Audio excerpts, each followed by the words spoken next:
What are y'all doing? Wait, what? Ray! His leg look broke! Look at his leg! Look at his leg! That boy's leg look broke! His leg broke and y'all dragging him like that!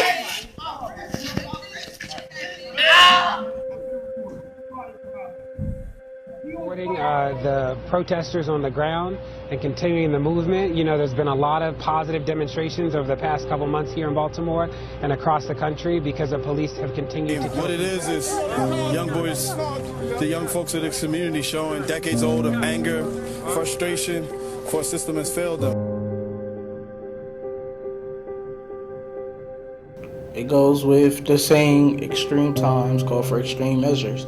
You know, when you want to prove specific points to anybody and to be global with it, you go and you do extreme things to prove what you want done. So, you know, with the fact that they was doing all this, burning everything, you know, it was just to prove that they wanted justice. They were tired of being overrun by government officials and the police system. They was tired of the justice system because all of this stuff going on, you know, the police officers are getting away with it, and people are getting tired of it, tired of losing their kids to little petty stuff, and they're never getting justice for it.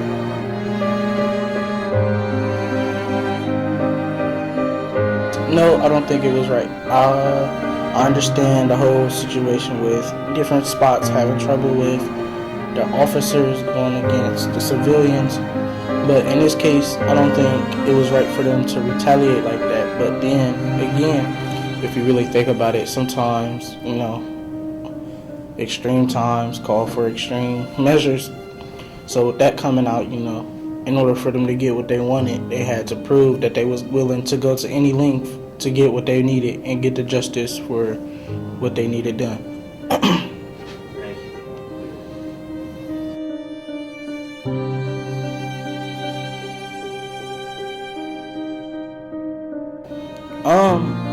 In my opinion, I'm not going to say the purge and these riots are the same. These riots are not government officialized. They're not authorized by any government officials. These are riots. This stuff is happening to prove points. When the purge and stuff happened, you know, government authorized this. The government allowed this to happen. The government was using the purge as a way of cleaning out your sins, cleansing yourself under the words of God, as they would say. But, you know, these Baltimore riots wasn't doing nothing but, if you want to go into this whole religious thing, it wasn't nothing but adding sins into what you already have. And that's my opinion.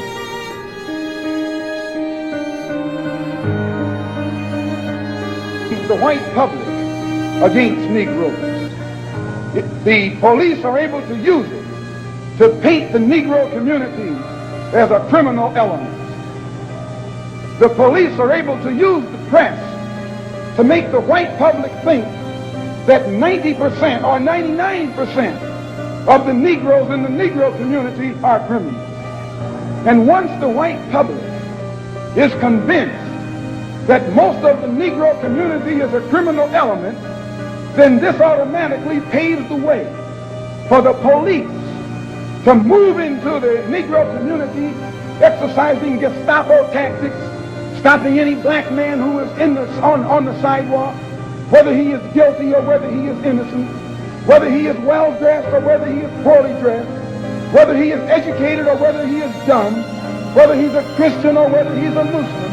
As long as he is black and a member of the Negro community, the white public thinks that the white policeman is justified in going in there and trampling on that man's civil rights and on that man's human rights.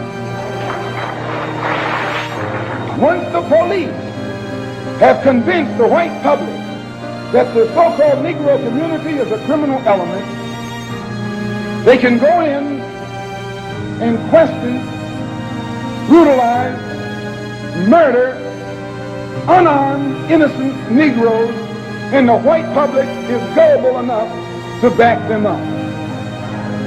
This makes the Negro community a police state. This makes the Negro neighborhood a police state. It's the most heavily